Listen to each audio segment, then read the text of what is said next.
진리의 사람 다속 유영모는 누구인가? 15번째 시간입니다. 오늘은 눈을 감아도 천자문이 보여, 눈을 감아도 천자문이 보여 라는 제목으로 말씀드리겠습니다.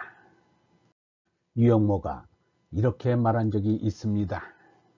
사람은 누구나 배움살이, 먹음살이, 흘림살이라는 세 가지 어려운 살림살이를 하게 된다고 하였습니다. 식색의 삶도 어렵지만 짐승들은 모범적으로 잘합니다. 짐승들도 식색의 삶을 가르치고 배우지만 학문이라는 것은 없습니다. 사람이 짐승과 다른 것은 복잡한 학문을 한다는 것입니다. 사람은 글로 된 학문을 배우고 익혀야 합니다. 공자의 어록인 논어촌머리에 배우고 때로 익히면 또한 기쁘지 아니한가 라는 글귀가 실려있는 것은 의미심장한 것입니다. 사람이 글을 배우고 익히지 않으면 사람이 될 수 없습니다. 글은 하느님을 향하여 나아가는 사람의 길을 적은 것입니다. 엄격히 말하면 경전만이 글입니다. 그래서 유영모가 요사이 글자나 알고 글깨나 읽고 책을 써낸 자들의 짓이 무엇이냐라고 나무랍니다. 어린이 영모에게도 어렵고도 재미있는 배움살이가 시작되었습니다. 유영모는 이렇게 말하였습니다. 5살의 천자문을 집에서 아버지에게 배웠어요. 자꾸 읽으니 나중에 천자문을 바로도 외우고 거꾸로도 외우고 앞에서부터도 외우고 뒤에서부터도 외웠어요. 눈을 감아도 천자문의 글자가 훤히 보여 거꾸로도 외울 수 있었어요. 그러다가 홍문석굴에 홍살문이 있는 부잣집에 차린 글방에 다니게 되었습니다. 서당 선생님은 충북 괴산 분이었어요. 통감을 가르쳤어요. 선생님은 학생들에게 통감을 가르치기 앞서 학생들에게 새기도록 시켰어요. 예습을 해오라는 것이지요. 그리고 붓글씨를 쓰는데 쓰고 난 뒤에 손에 먹물이 묻어 있으면 회초리로 종아리를 때렸어요. 서당 공부가 처음엔 맛이 있었어요. 그분이 꽤 창조적으로 가르치려고 애썼어요. 엄한 가운데 맛이 없는 것은 아니었는데 매맞는 것이 싫어서 그만두었습니다. 글방에 다니기를 그만두기까지에는 안타까운 사연이 있습니다. 서당에 안 가는 것은 학교에 안 가는 것인데 그것이 쉽게 뜻대로 될 성질이 아닌 것입니다. 어린 영모도 그 사실을 잘 알았습니다.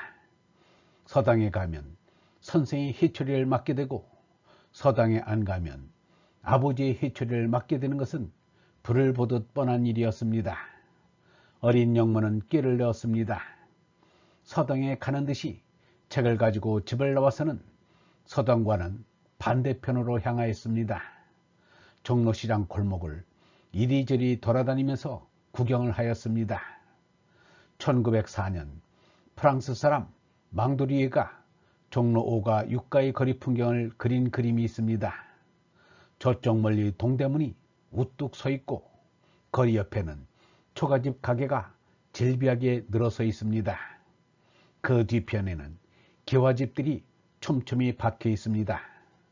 유영모가 홍문석굴 서당에 다닐 때보다는 7, 8년 뒤에 그린 것이지만 옛날에는 변화가 비교적 없었습니다.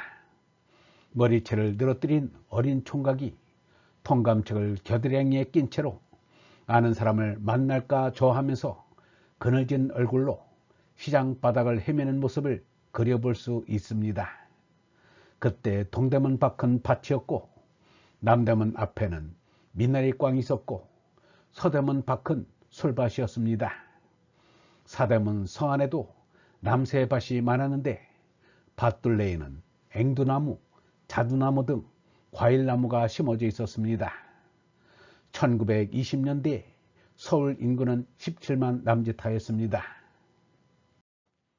유영모는 서당 공물을 빼먹고서 서당 아이들이 집에 돌아갈 때쯤 되어서 시침을 떼고서 집으로 돌아왔습니다. 그러나 그 사실을 알게 된 아버지는 영모를 보자 서당에 안 가고 어디 갔다 오느냐면서 회초리로 종아리를 때렸습니다. 영모는 어이가 없었습니다. 매를 맞으면서도 아버지가 자신이 서당에 가지 않은 것을 어떻게 귀신처럼 알았는지 궁금하기 그지없었습니다. 나중에 어머니에게 들으니 영모가 서당에 빠지자 서당 선생이 서당 아이들을 보내 영모를 데리러 오게 하였던 것을 알게 되었습니다. 남을 속인다는 것이 얼마나 어려운 것인가를 그때 깨닫고 속이는 짓은 하지 않기로 마음먹게 되었다고 하였습니다. 80살이 넘은 유영모는 그때 일을 회상하기를 그때 어떻게나 비관스럽던지 죽었으면 좋겠다는 생각이 들었어요. 6살의 어린이가 죽고 싶었다는 얘기는 귀넘어 들을 말이 아닙니다. 요즘은 10대의 자살이 늘고 있다니 어른들이 반성할 일이 아닐 수 없습니다. 파란만장한 고해를 헤쳐나가는 인생길에 자살의 유혹을 한 번도 안 느꼈다면 그것은 모자라는 사람이든지 미련한 사람일 것입니다. 톨스토이는 쉬운 살에 자살의 유혹을 극복하고서 진리의 날을 깨달았습니다. 그러나 철없는 어린 나이에 자살의 유혹을 느끼게 되었다면 그것은 어른들이 잘못이 아닐 수 없습니다. 석가나이수의 구두를 위한 고행은 죽어도 좋다는 결심 없이는 할 수 없습니다. 로댕의 조각품, 생각하는 사람이 산 사람이라면 무엇을 생각하였을까?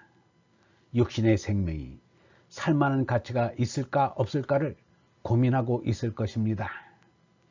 그러다가 죄날을 넘어서게 되면 죽고 싶다는 생각도 살고 싶다는 생각도 없어집니다. 오로지 하느님의 뜻을 따르고 쫓는 것입니다. 살고 싶다는 사람이 미라면 죽고 싶다는 사람이 과입니다. 공자는 지나치는 것은 못 미치는 것과 같다고 하였습니다. 참 사람은 살고 싶다 죽고 싶다를 입에 올리지 않습니다.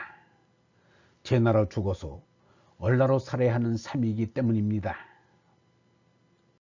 얼본 여러분, 자살을 하는 것은 쉬워도 얼라를 깨닫기는 참으로 어렵습니다. 그러나 값진 것을 얻기 어려운 것이 어디 얼라뿐이겠는가. 자살로 도망치기보다는 죽어도 좋다는 결심으로 예수와 석가처럼 구두의 정신을 발휘한다면 반드시 그 뜻을 이룰 것입니다. 하느님께서는 두드리는 이에게 열어주고 구하는 이에게 주시는 사랑의 임이십니다. 영성신학원 다석 아카데미의 하늘소리였습니다.